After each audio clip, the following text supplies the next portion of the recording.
उत्तर प्रदेश में विधानसभा चुनाव का काउंटडाउन शुरू हो चुका है।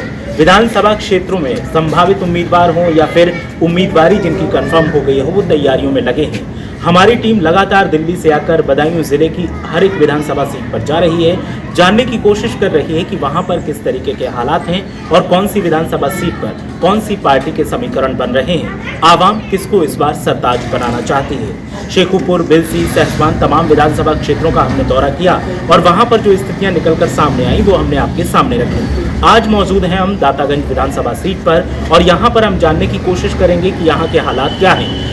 आवाम से जानेंगे बाद में, लेकिन इससे पहले हम समाजवादी पार्टी के नेता के साथ मौजूद हैं जिनका नाम है अवनीश यादव। और अवनीश यादव जी से हम जानने की कोशिश करेंगे कि उनकी तैयारियां कैसी चल रही हैं, टिकट किसकी पक्की मानी जा रही है, कौन उम्मीदवार ऐसा है जो मैदान में उतर रहा है और पार्टी किसे अपना चेहरा बनाकर मैदान में उतरना चाहती है और उसके नाम पर चुनाव लड़ना चाहती है। अवनीश जी, बहुत बहुत स्वागत है। आपके लिए सबसे पहले बहुत बहुत धन्यवाद, शुक्रिया जो आपने मुझे बोलने का मौका दिया। पहला सवाल मेरा यही है कि दातागंज विधानसभा सीट की अगर बात की जाए तो 2017 में नतीजे आपके पक्ष में नहीं रहे, खुशियां आपको नहीं दे पाए, तो इस बार खुशियों को हासिल करने के लिए तैयारियां कैसी हैं?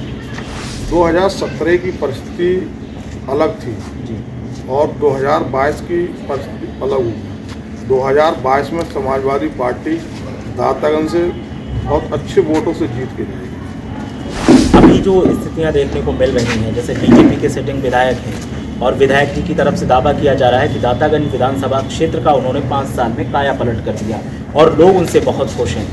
फील्ड में हम निकले, जब हम ग्राउंड जीरो पे गए तो वहाँ लोगों से हमने बात की तो निकलकर नतीजे कुछ और आए। समाजवादी पार्टी की ऐसी क्या कोशिशें हैं, ऐसी क्या तैयारियाँ हैं कि इस बार नतीजे बीजेपी के पक्ष में न जाके समाजवादी पार्टी के पक्ष में? समाजवादी पार्टी की कोशिश ये है कि वो सभी जाति धर्म को साथ लेके चलती है।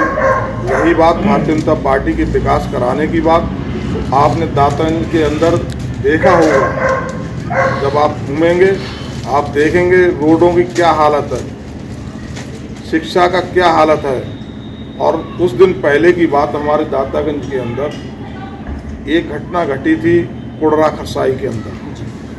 जो भारतीय जनता पार्टी का मंडल अध्यक्ष है उसने दिन दहाड़े लोगों की हत्या कर दी। जो समाजवादी पार्टी का कार्यकर्ता था उसकी दिन दहाड़े हत्या कर दी। जो मंडल अध्यक्ष है, तो भारतीय जनता पार्टी के लोग कहते हैं कि समाजवादी की सरकार में गुंडा राज है। हम उससे पूछना चाहते हैं आपके हलचल मीडिया के माध्यम से कि भारतीय जनता पार्टी के सरकार के अंदर जितना गुंडा राज आज है, इतना मैंने अपने जीवन में कभी नहीं। अगर स्थितियां विधानसभा क्षेत्र की बात की जाए तो मुद्दों की बात की जाए, और आपने भी चर्चा की कि स्वास्थ्य और शिक्षा का मुद्दा सबसे अहम है, लेकिन जो लोगों से हमने बात की, जा करके आपसे मिलने से पहले हमने लोगों से बात की, तो बेरोजगारी को लेकर भी गुस्सा लोगों में देखने को मिल रहा है।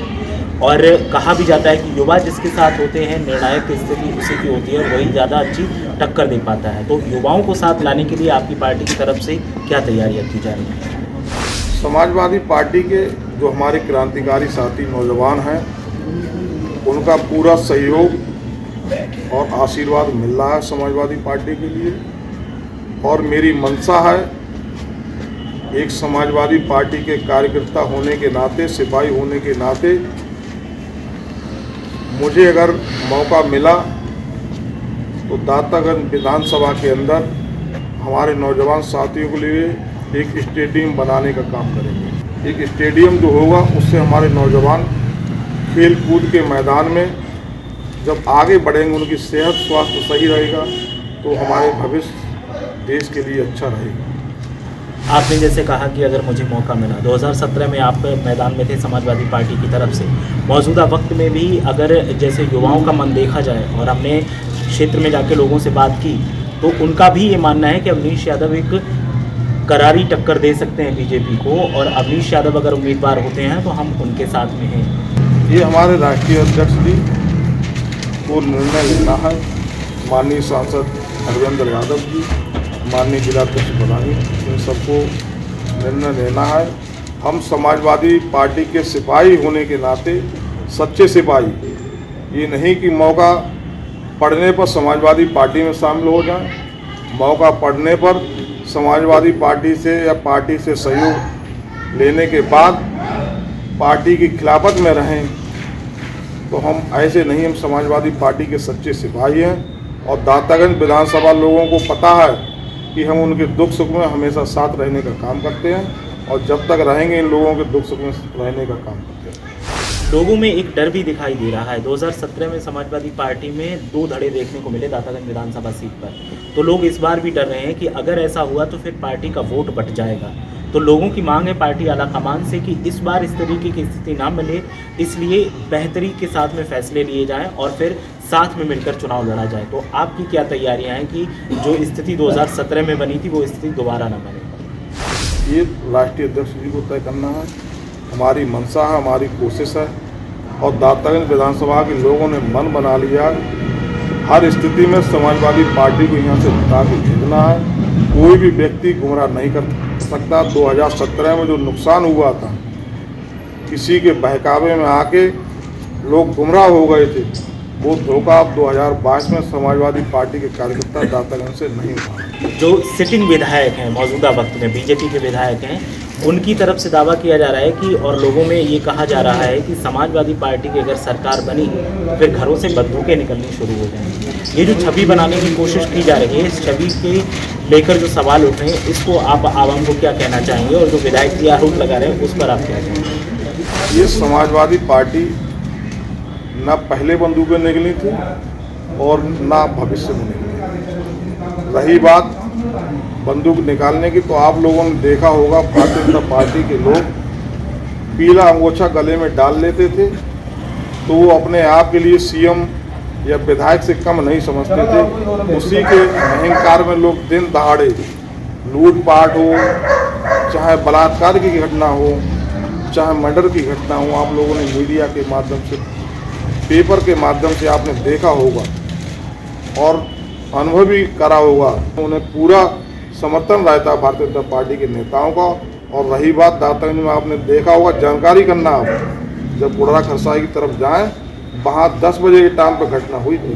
मंडल अध्यक्ष, बूथ अध्यक्ष लाइसेंसी राइफल से दिन दहाड़े उनकी हत्या कर दी। तो भारतीय जनता पार्टी के लोग राइफल लेके दिन दहाड़े घर से ला के हत्या कर रहे हैं और जो मुलजिम थे उनके घर पर एक बार भी पुलिस दबिश देने नहीं गई थी। आज तक 2 मुलजिम गिरफ्तार हुए, 2 आज भी फरार चल रहे हैं। लाल रंग को लेकर सवाल तमाम उठाए जा रहे हैं। आप बैठे हैं, लाल गमछा आपके गले में है, सामने साइकिल है, उसके नीचे लाल रंग है, पीछे भी लाल रंग दिखाई दे रहा है और बीजेपी वाले कहते हैं कि लाल रंग खतरे का निशान है। ये खतरे का निशान है या फिर विकास का निशान बनने जा रहा है? ये निशान भारतीय जनता पार्टी को खतरा का इसलिए लग रहा है और ये लाल निशान जो है ये क्रांति और बदलाव का निशान है और हरा रंग हमारे उत्तर प्रदेश और देश की खुशहाली का निशान है। अपने विधानसभा क्षेत्र के लोगों को हमारे माध्यम से क्या कहना चाहेंगे? मैं आपके चैनल के माध्यम से समाजवादी पार्टी का एक सिपाही होने के नाते सभी लोगों से अपील करेंगे, 2022 में भारतीय जनता पार्टी की सरकार के खिलाफ, बेरोजगारी के खिलाफ, किसानों के साथ अत्याचार हुआ उसके खिलाफ, नौजवानों के खिलाफ जो अन्याय हुआ, भर्ती रही हूँ, उन्हें रोजगार नहीं मिल पाया, उन्हें नौकरी नहीं मिल पाई, मैं उन सभी को एक अपील करना चाहता हूँ कि 2022 में उत्तर प्रदेश की तरक्की और खुशहाली के लिए समाजवादी पार्टी को वोट देने का काम करेंगे, बदायूं से सांसद जी का सम्मान बढ़ाने का काम करेंगे और राष्ट्रीय अध्यक्ष जी को उत्तर प्रदेश का मुख्यमंत्री बनाने का काम करेंगे। बहुत बहुत शुक्रिया हमारे साथ। धन्यवाद। अगर बनती है, हमारे विधायक अगर बनते हैं और अगर हमारी दावेदारी पक्की होती है तो फिर इस सीट का, इस क्षेत्र का कायाकल्प किया जाएगा। मौजूदा वक्त में जिस तरीके से दावे किए जा रहे हैं उन दावों के मुताबिक काम नहीं हुआ है, ज़मीनी स्तर पर उस तरीके के काम नहीं दिखाई दे रहे हैं। लेकिन अगर विधायक समाजवादी पार्टी का बना तो फिर यहाँ पर स्थितियाँ बदली दिखाई देंगी।